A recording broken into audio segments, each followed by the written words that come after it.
Baik, Assalamualaikum warahmatullahi wabarakatuh. Terima kasih atas waktunya. Eh, Izinkan kami, tim Ekspedisi Patriot 2 Lunang Selaut, menyampaikan hasil kegiatan kami dengan judul Rekomendasi Strategis Pengembangan Kawasan Lunang Selaut berbasis komoditas kelapa sawit rakyat dan pariwisata. Tim ini diketuai oleh Ibu Nuning Kusumawardani, SPTMSI, dengan anggota yaitu saya, Hetinovita Agus, Alfi Setiafi, Muhammad Amarif Wijadiria, dan Fikri Ramadan. Untuk potensi pengembangan kawasan yang kami temukan di sini berupa kelapa sawit, padi, jagung, dan wisata. Metodologi dan mekanisme pelaksanaan kegiatan dilakukan secara partisipatif dan berbasis pada data empirik. Pendekatan yang kami gunakan di sini berupa kualitatif dan kuantitatif yang melibatkan pemangku kepentingan di tingkat lokal, regional, dan nasional. Tiga poin utama yang kami tetapkan di sini berupa identifikasi potensi wilayah, perencanaan hilirisasi produk dan turunan, serta strategi bisnis dan kemitraan. Identifikasi potensi wilayah yang kami lakukan menemukan hasil berupa sawit sebagai komoditas unggulan dengan persentase 49,2%, dilanjutkan dengan peternakan 16,1%, jagung 13,4%, dan padi sebesar 10,1%. Profil vegetasi transek Lunang dan Selaut itu memiliki pola berupa perkebunan, pertanian, dan area hutan, yang mana perkebunan sendiri mengisi wilayah dengan ketinggian 0 hingga 500 meter, dilanjutkan dengan area pertanian hingga area hutan nantinya. Sebaran aktual perkebunan, Kecamatan Selaut memiliki luasan tertinggi dengan total luasan sebesar 20.703 hektar, disusul dengan Kecamatan Lunang yang memiliki luasan 10.248 hektar. Kedua kecamatan ini secara peraturan memang ditetapkan sebagai kawasan sentra perkebunan kelapa sawit yang ada di Sumatera Barat. Hal ini tertuang pada ketetapan Gubernur tahun 2021. Akan tetapi, walaupun kedua wilayah ini ditetapkan sebagai kawasan sentra kelapa sawit, Kecamatan Lunang berada di hierarki 3 untuk ketersediaan sarana dan prasarana pengembangan kelapa sawit. Hal ini menunjukkan bahwa sarana dan prasarana yang ada sebenarnya belum mampu memenuhi kebutuhan masyarakat yang sebagian besar menjadi pelaku usaha perkebunan kelapa sawit. Oleh karena itu, penambahan sarana dan prasarana perkebunan kelapa sawit berupa pabrik pengolahan kelapa sawit dapat menjadi pilihan dalam meningkatkan kekuatan kawasan Lunang sebagai sentra perkebunan kelapa sawit. Hal ini justru berbeda di Kecamatan Selaut, yang mana Kecamatan Selaut tergolong pada hierarki 1 atau ketersediaan sarana dan prasarana yang ada di sana mampu mencukupi kebutuhan para masyarakat yang usaha kelapa sawit di sana. Next, untuk profil sosioekonomi masyarakat, sesuai dengan data-data sebelumnya, bidang yang ditekuni masyarakat itu terbesar berada di bidang pertanian dan perkebunan, yang mana nilainya sebesar 46,5%, dengan umur rata-rata masyarakat yang ada di sana itu 46 tahun. Sedangkan untuk bidang yang kedua berupa ibu rumah tangga, pelajar, dan mahasiswa, itu berkisar di umur 37 tahun dengan persentase 18,5%. Bidang-bidang tersebut memiliki peran ekonomi, terutama di pertanian dan perkebunan, yang mana pelaku ekonomi yang ada di sini itu merupakan basis yang berbasis pada lahan, yang mencakup kepada pemilik lahan itu. Mereka tidak hanya mengusahakan pertanian dan perkebunan, namun sebagai pemilik lahannya. Sedangkan untuk ibu rumah tangga, pelajar, dan mahasiswa itu merupakan kelompok tenaga kerja potensial yang belum terutilisasi secara penuh dan sektoral formal, namun menjadi kunci dalam ekonomi domestik dan UMKM skala mikro. Untuk dinamika ketenaga kerjaan yang ada di kawasan Lunang dan Selaut, berdasarkan analisis data survei terhadap responden, landscape ketenaga kerjaan di wilayah ini menunjukkan karakteristik ekonomi agraris yang sedang mengalami transisi menuju diversifikasi usaha. Terlihat bahwa lebih dari 75% jumlah pekerja itu berasal dari sektor perkebunan dan pertanian. Baik, untuk sumber ekonomi masyarakat, kami mengklasifikasikannya menjadi dua bidang dan tiga jenis usaha. Dalam tiga jenis usaha ini, kami mengklasifikasikannya menjadi tiga buah jenis komoditas. Yang pertama terkait dengan komoditas padi, kami asumsikan menjadi 1 hektar pendapatan dari masyarakat. Dan dalam jenis usaha padi ini, masyarakat memiliki pendapatan sekitar Rp2.871.000. Kemudian untuk jenis usaha jagung sendiri, yang dimana jagung digunakan merupakan jagung pakan kering atau jagung pipil kering. Masyarakat kami asumsikan dalam 1 hektarnya akan mendapatkan pendapatan sekitar Rp2.283.000. Adapun dalam jenis usaha perkebunan kelapa sawit, yang dimana menunjukkan angka cukup tinggi, berkisar hingga Rp4.334.000. Mengapa perkebunan kelapa sawit ini menjadi sebuah sumber ekonomi masyarakat yang terbilang sangat tinggi? Dikarenakan memang dari jenis komoditas serta produktivitasnya yang lebih tinggi daripada kedua komoditas lainnya.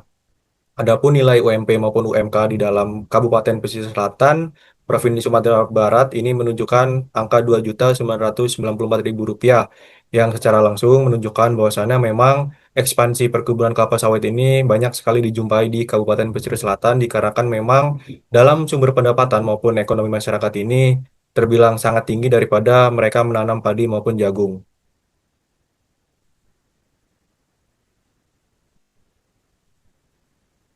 Kemudian dalam analytical hierarchy process atau AHP, metode AHP ini kami lakukan di dua kecamatan yang berbeda di dalam dua sesi FGD. Yang pertama, FGD yang kami lakukan ini terdapat di Kecamatan Lunang dan FGD yang kedua kami lakukan di Kecamatan Silaut. Mengapa hal ini dilakukan? Dikarenakan kami ingin memvalidasi terkait dengan komunitas unggulan dan identifikasi komunitas di sekitar dua kecamatan ini.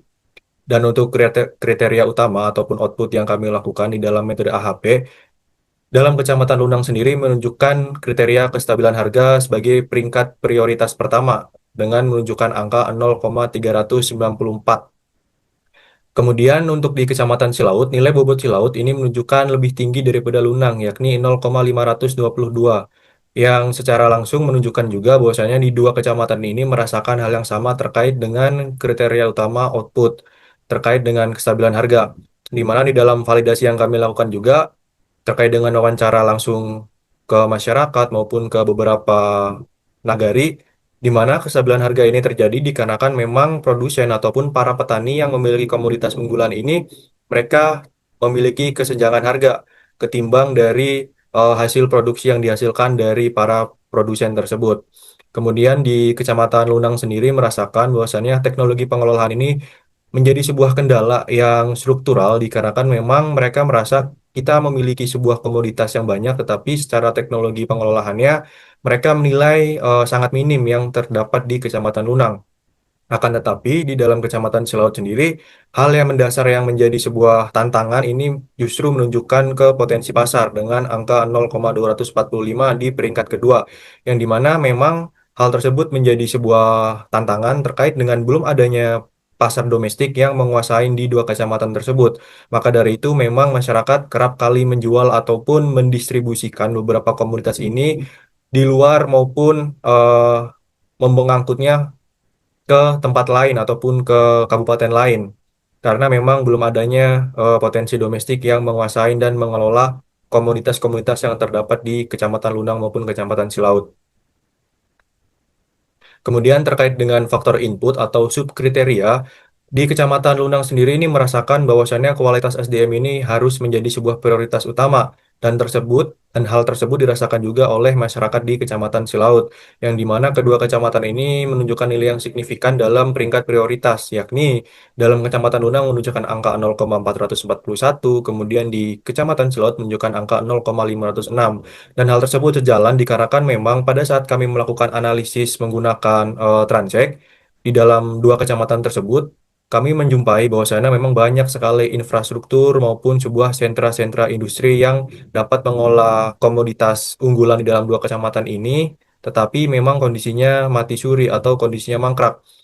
Dan sejalan dengan keresahan masyarakat, bahwasannya kualitas sumber daya manusia ini menjadi sebuah prioritas dikarenakan memang eh, kualitas SDM ini akan menunjang bagaimana kita melakukan pengembangan terkait komunitas yang ada di sekitar dua kecamatan tersebut. Adapun terkait dengan kualitas SDM yang dimaksud ini terkait dengan pelatihan, sosialisasi maupun pendampingan yang berkala kepada masyarakat guna untuk mendongkrak serta meningkatkan pengembangan terkait dengan komunitas unggulan yang ada. Kemudian di Kecamatan Silaut, kita melihat bahwasannya kontinuitas input ini menjadi sebuah peringkat kedua, sama seperti di Kecamatan Silaut, menunjukkan angka 0,210 dan 0,203. Hal tersebut sejalan dikarenakan memang masyarakat ini dapat memproduksi ataupun menghasilkan sebuah bahan baku komoditas yang cukup besar dan cukup berkala di dua kecamatan. Tetapi memang kita jika melihat di dalam kriteria utama, belum ditemukannya sebuah pengelolaan ataupun industri yang berbasis komoditas secara berkelanjutan, masyarakat kerap kali menjual bahan baku tersebut dengan harga yang cukup rendah maupun menjualnya dengan kondisi yang mentah. Kemudian untuk produk turunan ataupun prioritas produk turunan di dua kecamatan, ini dijumpai terdapat dua perbedaan terkait dengan prioritas pertama. Di Kecamatan Lunang sendiri, masyarakat Lunang ini lebih memprioritaskan terkait dengan pupuk. Pupuk yang dimaksud di sini adalah pupuk untuk menunjang mereka berkegiatan di pertanian maupun di kegiatan perkebunan. Dan adapun pupuk yang mereka maksud pada saat kami melakukan wawancara mendalam terkait dengan jenis usahanya, mereka memang menginginkan sebuah pengelolaan ataupun sebuah pendampingan terkait bagaimana caranya untuk mengelola pupuk dari hasil limbah perkebunan sawit. Dan pada saat kami melakukan wawancara mendalam pun, masyarakat mengungkap bahwasannya memang limbah dari pertanian seperti bonggol jagung ataupun dari pelepah-pelepah sawit yang mereka gunakan ini kerap kali hanya ditinggalkan ataupun tidak dimanfaatkan secara berkala. Kemudian terkait dengan prioritas produk turunan yang ada di Kecamatan Cilaut, dikarenakan memang basis perkebunan sawit sangat tinggi di Kecamatan Cilaut, mereka memprioritaskan terkait dengan adanya produk turunan berupa minyak goreng. Dan hal tersebut sejalan dengan bagaimana mereka melihat terkait dengan teknologi pengelolaan maupun dari beberapa industri yang sebelumnya sudah pernah ada tetapi mangkrak, mereka merasa bahwasannya memang diperlukan sebuah industri hilirisasi dari kelapa sawit yang tidak terbilang sangat besar, tetapi hanya skala nagari atau skala desa. Dikarenakan memang mereka ingin sekali meningkatkan value ataupun nilai tambah produk dari kelapa sawit. Dan untuk di peringkat kedua di Kecamatan Lunang, mereka memfokuskannya kepada pakan ternak dengan nilai 0,227 dikarenakan memang secara pelaku usaha pun masyarakat Lunang ini lebih variatif ketimbang dari masyarakat Silaut.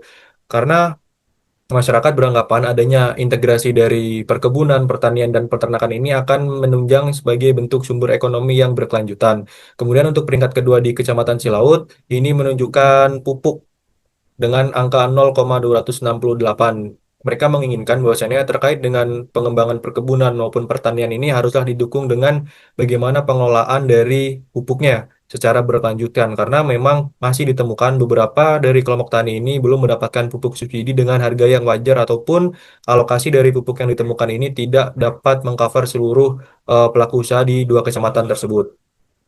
Kemudian kami juga melihat terkait dengan lidi sawit ini lebih diminati di Kecamatan Lunang dikarenakan memang secara basis dari industri kreatif dan pengrajin terkait dengan lidi sawit ini banyak sekali berfokus kepada ibu rumah tangga yang terdapat di Kecamatan Lunang. Adapun dari produk turunan yang lain terkait dengan gula sawit, CPO, maupun pakan ternak sendiri di dua kecamatan ini minim sekali masyarakat yang melirik dikarenakan memang masyarakat ingin berfokus kepada bagaimana hilirisasi perkembangan terkait bulan yang mereka miliki. Kemudian terkait dengan komoditas unggulan dan peluang pasar strategis, kami mengklasifikasikannya menjadi 4 jenis usaha. Yang pertama terkait dengan perkebunan kelapa sawit, kemudian ada perkebunan jagung pakan, ada sapi potong dan pasar ternak, serta yang terakhir ada pertanian berupa padi. Dan untuk permintaan pasar, kita dapat melihat beberapa scoring dari beberapa komoditas unggulan yang telah kami rekap sebelumnya. Kemudian ada potensi nilai tambah, aspirasi masyarakat basis produksi saat ini, keselarasan dengan regional maupun skor total dari beberapa variabel yang telah kami lakukan.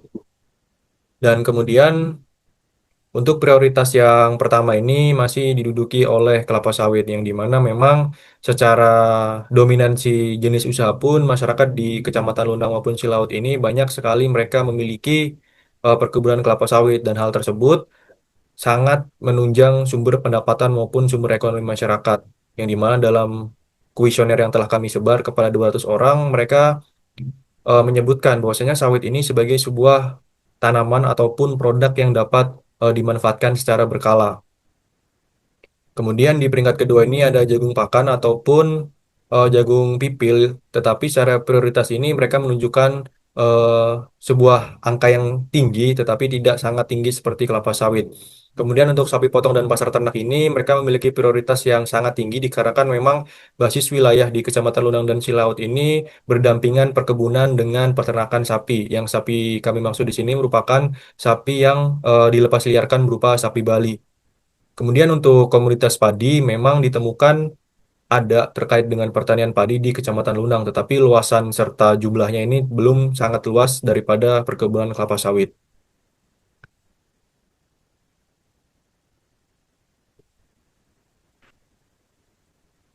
Kemudian terkait dengan Kecamatan Lunang sendiri, sebenarnya dalam pertaniannya Kecamatan Lunang memiliki sebuah sistem pertanian yang lebih variatif ketimbang dari Kecamatan Silaut. Dikarenakan memang masyarakat di Kecamatan Lunang ini masih ditemukan mereka menanam padi maupun jagung untuk sela-sela dalam perkebunan kelapa sawitnya. Dan permasalahan yang ditemukan berupa infrastruktur, biaya input pertanian, kualitas lahan, dan sumber daya manusia. Dikarenakan memang dari hasil analisis frekuensi responden, banyak sekali masyarakat di dua kecamatan ini yang menyatakan dan memberikan narasi terkait infrastruktur dalam penunjang mereka berkegiatan pertanian maupun perkebunan. Kemudian terkait dengan pemasaran hasil produksi dari tengkulak, ini masyarakat diteruskan hingga ke pabrik dan pabrik-pabrik yang dimaksud ini seperti pabrik PT Muara Sawit Lestari, MSL, Sapta, dan KSS. Tetapi yang perlu digarisbawahi, PT KSS ini sebenarnya memang belum merupakan bentuk dari industri yang sudah jadi, sedang dalam bentuk rancangan yang akan dibangun di dalam Kecamatan Lunang tersebut. Tetapi memang secara keseharian masyarakat banyak sekali menjual ataupun mengarahkan produk komoditas unggulannya ini kepada PT MSL maupun PT Sapta. Kemudian untuk potensi hilirisasi di Kecamatan Lunang, potensi hilirisasi dari limbah kelapa sawit, jagung, dan serai wangi. Mengapa serai wangi menjadi sebuah potensi hilirisasi? Dikarenakan memang di Kecamatan Lunang ini ditemukan sebuah sentra dari serai wangi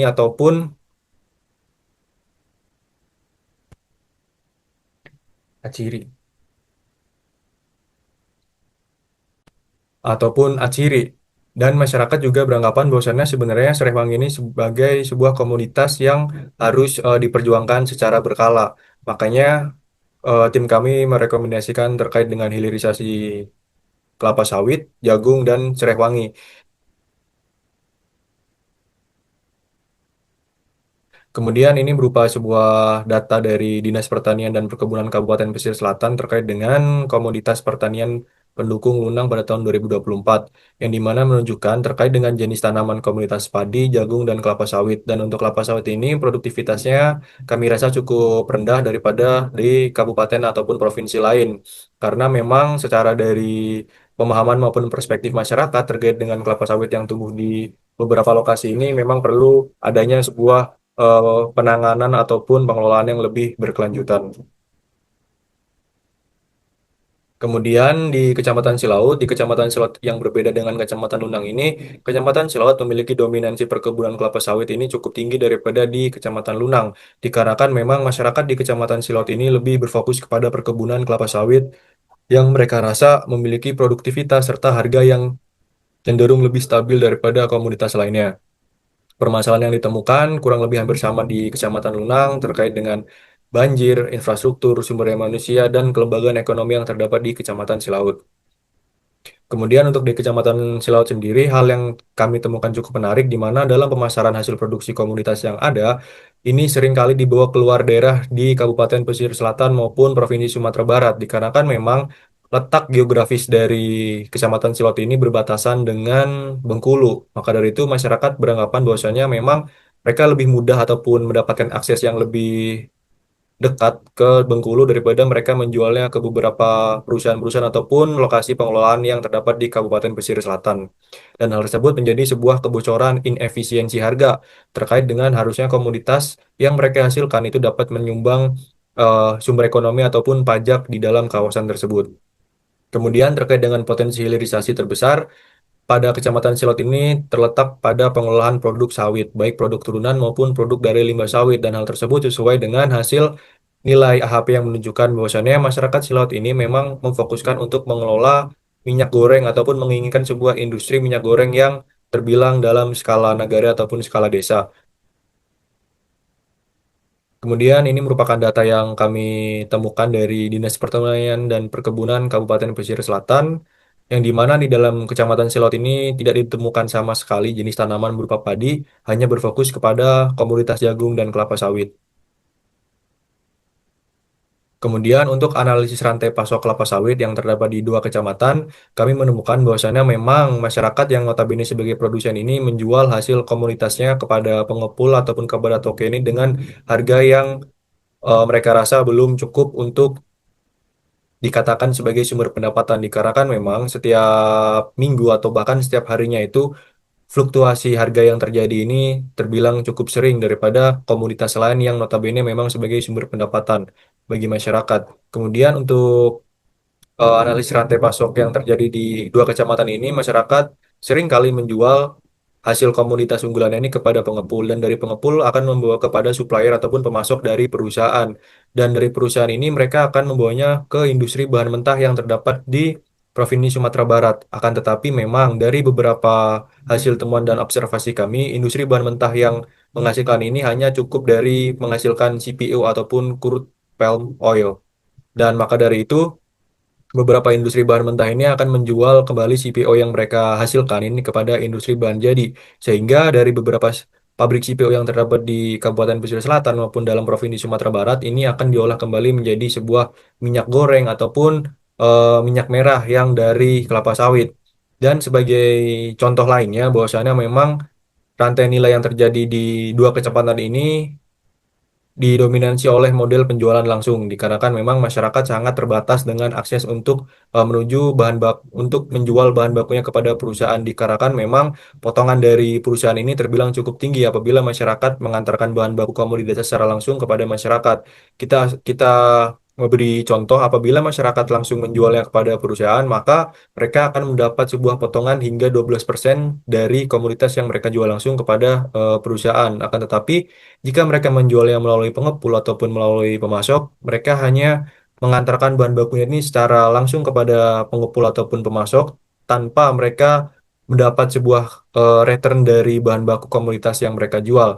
Tetapi memang resiko yang terjadi di dalam pengepul dan pemasok, mereka akan mendapatkan potongan sekitar 8% dari perusahaan tersebut. Dan maka dari itu banyak sekali masyarakat yang menjadi sebuah perspektif ataupun kebiasaan terkait dengan menjual bahan baku komoditasnya ini langsung menuju pengepul. Seperti itu. Selain itu juga dalam analisis rantai pasok kelapa sawit ini pun kita memahami bahwasannya memang sebuah terjadi siklus ataupun sirkulasi close loop, di mana petani ataupun produsen ini yang menghasilkan bahan baku komoditas juga akan menjadi sebuah pangsa ataupun mangsa dari konsumerasi industri bahan jadi. Kita anggap saja petani yang memproduksi tandan buah segar ataupun bahan baku komoditas ini, mereka akan menjual bahan baku tersebut kepada pengepul, pengepul kepada pemasok, pemasok industri bahan jadi hingga menjadi sebuah produk turunan yang akan mereka manfaatkan secara sehari-harinya.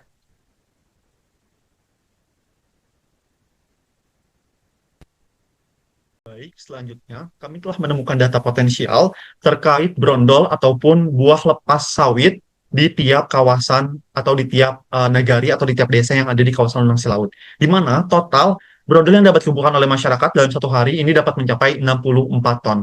Berdasarkan hasil penelahan kami, saat ini brondol yang dikumpulkan oleh masyarakat ternyata dibuang sebagian besar ke luar daerah, salah satunya ke Pekanbaru Riau. Untuk contohnya, beberapa contohnya yaitu di PKS Bunga Makmur Abadi dan Anugerah Sawit Sejahtera. Dan padahal hal ini menjadi suatu hal yang sangat disayangkan karena untuk brondol sawit itu sendiri memiliki potensial dijadikan sebagai minyak goreng karena memiliki rendaman minyak yang cukup besar yaitu 26,98%. Sehingga salah satu rekomendasi yang dapat ditelaah yaitu terkait pembuatan hilirisasi dari buah brondol yang masyarakat kumpulkan yang semula dibuang keluar dapat dikumpulkan dan diproduksi sendiri untuk dihasilkan minyak goreng terkait proses hilirisasinya.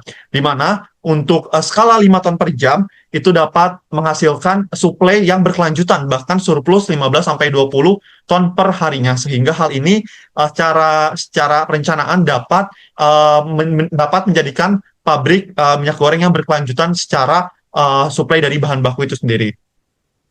Berikut merupakan untuk potensi pasar produk turunan dan hilirisasinya.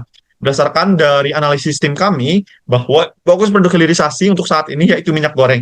Terutama selain minyak goreng itu sendiri merupakan menjadi bahan pangan yang sangat dibutuhkan oleh masyarakat, minyak goreng juga menjadi salah satu potensi untuk jadi produk yang dapat diturunkan kembali dari adanya minyak goreng dapat diturunkan menjadi beberapa produk lainnya ketika nantinya akan direncanakan di masa yang akan mendatang. Kemudian untuk produk lainnya yaitu yang kami ambil adalah lidi sawit karena hal ini sejalan dengan pengaplikasian zero waste dan juga memang di masyarakat Lunang Laut belum dimanfaatkan dengan baik terkait produk lidi sawit itu sendiri.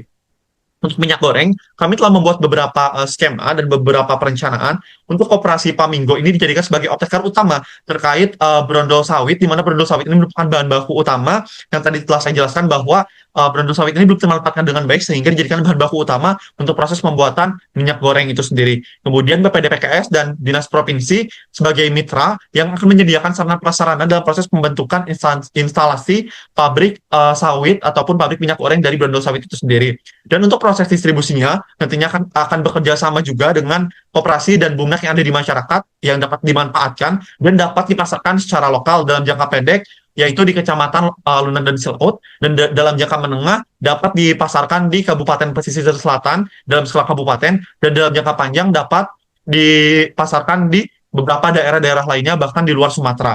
Kemudian untuk target produksi Flamingo dari hasil diskusi dan perencanaan ini dapat ditargetkan di angka 5 ton per jam. Dan hal ini akan konsisten karena suplai bahan baku sangat memenuhi, bahkan tadi surplus 15-20% jika kita coba rencanakan di angka 5 ton per jam. Kemudian untuk skala jangka panjang, salah satu produk yang dapat masuk adalah minyak goreng merah. Selain secara aspek teknologis yang dihasilkan sama dengan proses pendirian pabrik minyak dengan minyak goreng yang akan didirikan, pabrik minyak goreng merah juga memiliki nutrisi yang lebih besar ataupun kaya akan nutrisi beta karoten yang lebih besar sehingga sangat potensial jika nanti dikembangkan menjadi produk dalam jangka panjang atau hilirisasi di jangka panjang. Berikut merupakan potensi terkait produk lidi sawit. Ada dua segmen utama terkait pemanfaatan dari lidi sawit. Yang pertama dapat dimanfaatkan dalam skala rumah tangga, di mana dapat dijadikan sebagai houseware ataupun anyaman. Kemudian yang kedua dapat dijadikan sebagai bahan produk untuk pasar retail ataupun pasar ekspor. Dan kami telah menghitung, menganalisis Samsung dengan pendekatan top down terkait potensi pasar ekspor untuk retail sawit, untuk retail ataupun untuk produk lidi sawit itu sendiri, di mana hasil TAM atau global market potensial yaitu sebesar 285 juta US dollar jika Indonesia ini dapat menembus semua pasar utama. Kemudian untuk SAM atau pasar yang dapat dijangkau di Indonesia itu sendiri memiliki nilai 8,6 juta per tahun US dollar dengan estimasi maksimum berdasarkan hubungan dengan existing. Kemudian untuk SOM-nya sendiri atau potensi ekspor Sumatera Barat dari SOM memiliki nilai 560 juta US dollar per tahun jika pengolahan lidi ini dapat dikembangkan secara terintegrasi. Berdasarkan analisis Samsung, hal ini membuktikan bahwa produk lidi sawit secara potensi pasar ekspor ini dapat memiliki nilai pasar yang peluang yang lebih besar untuk ekspor lidi sawit yang ada di Lunang Silaut. Dan secara realistis, Sumatera Barat, khususnya di kawasan Lunang Silaut ini, dapat merebut mangsa pasar 6-8% dari total ekspor nasional dengan nilai US dollar sebesar 0,56 juta per tahun. Dengan catatan adanya peningkatan estimasi logistik atau efisiensi dari segi logistik, khususnya dari segi biaya distribusi dan sebagainya. Kemudian branding ekologis karena kita memanfaatkan limbah dan juga adanya daya dukung koperasi, kemudian dan perbaikan sarana dan prasarana lainnya. Sehingga berdasarkan hal itu tentunya lidi sawit itu sendiri yang semula merupakan limbah akan mendatangkan atau menjadi penopang ekonomi di kawasan transmigrasi Lunang Silaut dengan memanfaatkan limbah yang semula tidak termanfaatkan saat di masa yang akan mendatang bisa dimanfaatkan bahkan menjadi keuntungan bagi masyarakat. Berikut merupakan contoh dari permintaan pasar ekspor lidi sawit yang ada. Kami membawa contoh dari buyer India dan buyer Nepal. Nah, berikut merupakan proyeksi permintaan lidi sawit. Berdasarkan hasil proyeksi yang ada, terdapat 3 negara potensial ekspor, di mana diantaranya itu Jepang, Amerika Serikat, dan Malaysia. Dan di antara 3 negara tersebut masih ada peluang yang belum tergarap, sehingga nantinya saat kita mendirikan kita mendirikan atau membuat lidi sawit itu sendiri, kita masih memiliki beberapa negara yang masih fleksibel untuk bisa kita masukkan, untuk bisa kita kirim ekspor dari lidi sawit yang kita hasilkan, yaitu di negara Jepang, Amerika Serikat, dan Malaysia. Baik, selanjutnya adalah potensi daya dukung ekonomi pada kawasan Lunang Silaut di sektor pariwisata. Terdapat cagar budaya Mandi Rubiah dan Pantai Sambungo di kawasan Transmigrasi Lunang Silaut. Cagar budaya Mandi Rubiah ini terletak di Negari Lunang, Pesisir Selatan, yang tercatat sebagai situs cagar budaya nasional dan saat ini berfungsi sebagai museum lokal. Kondisi existing atau permasalahan existing ada yakni fasilitas yang masih terbatas, promosi yang masih minim, dan adanya branding yang menghighlight daya tarik yang ada, dan masih adanya potensi konflik internal antara nagari dan sikap sebagai masyarakat yang belum terbuka untuk wisata. Potensi pengembangan wisata ini berfokus pada wisata budaya dan sejarah, lalu wisata spiritual dan religius, wisata edukasi, wisata gastronomi, dan festival dan event yang ada dalam bentuk skala kecil, sedang, ataupun besar. Daya tarik ini yang ada dalam cagar budaya Mande Rupiah, yakni koleksi museum yang lebih dari 300 item seperti keris, manuskrip, ataupun ukiran khas Minangkabau. Atraksi budaya dan ritual lainnya seperti pertunjukan seni tradisi.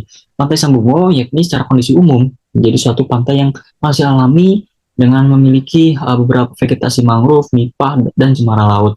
Adapun pengelolaan ekosistem lingkungan kawasan yang masih bersifat terpusat pada satu kelompok, yakni KUPS Sambungo Indah yang mana saat ini pun belum aktif. Sempat adanya konflik internal terkait hak pengelolaan kawasan, dukungan pun ada dari KPHP, baik itu sarana prasarana. KPHN telah menyusun RKPS untuk pengembangan berbasis ekowisata dan telah disetujui oleh Kepala Balai Perhutanan Sosial. Namun dari Dinas Pariwisata masih belum memberikan kontribusi yang secara signifikan. Adapun daya tarik existing seperti pemandangan natural pantai, mangrove area, ruang terbuka hijau, dan adapun menara pandai yang diberikan oleh KPHP namun dalam kondisi yang rusak. Adapun beberapa daya tarik potensial yakni seperti pemanfaatan biji nipah menjadi produk olahan, mangrove trail, perahu susu sungai, atau crocodile feeding, yakni dengan memanfaatkan kondisi existing adanya fauna dari buaya tersebut. Pemanfaatan biji ketapang untuk olahan herbal serta bicycle trail. Adapun aspek-aspek mendukung menjadi suatu indikator keberhasilan seperti aspek keberlanjutan, aspek mitigasi bencana, aspek promosi dan branding, sistem bangunan dan infrastruktur, aspek pengelolaan pengunjung, pengelolaan fasilitas, sistem sirkulasi dan aksesibilitas. Semua aspek tersebut masih minim dan belum ada dalam indikator keberhasilan dari Pantai Sambungo itu sendiri. Lalu ada program ekowisata dan dampak lingkungan seperti program ekowisata yang belum ada dalam Pantai Sambungo, yakni AMDAL pun belum ada analisis dampak lingkungan yang berkelanjutan baik secara ekonomi, sosial budaya ataupun lingkungan. Baik, selanjutnya adalah rekomendasi kemitraan strategis berbasis komunitas yang difokuskan pada pelatihan Good Agriculture Practice GAP, pendampingan terkait pengembangan ekonomi, spesialisasi dan integrasi produk turunan, dan diversifikasi terkelola. Hal ini terfokus pada hasil rekomendasi yang didasarkan dan diperoleh dari kuesioner kepada 200 orang di Kecamatan Lunan dan Selaut, diperkuat dengan akumulasi nilai prioritas AHP terhadap 45 orang, dan ini pun bertujuan untuk memantapkan pada Dinas Pertanian serta Dinas Tenaga Kerja dan Migrasi Pesisir Selatan agar akan menjadi koordinator teknis memastikan keselarasan program dengan kebijakan daerah, Dinas PUPR menjawab atas eksekusi proyek infrastruktur, serta mitra-mitra lainnya yang menjadi terlibat dalam penyerapan hasil olahan atau sebagai penyedia pelatihan teknis itu sendiri. Baik, kami dari tim 2 IPB University dengan penempatan lokasi kawasan transmigrasi Lunang Selaut mengucapkan terima kasih. Wassalamualaikum warahmatullahi wabarakatuh.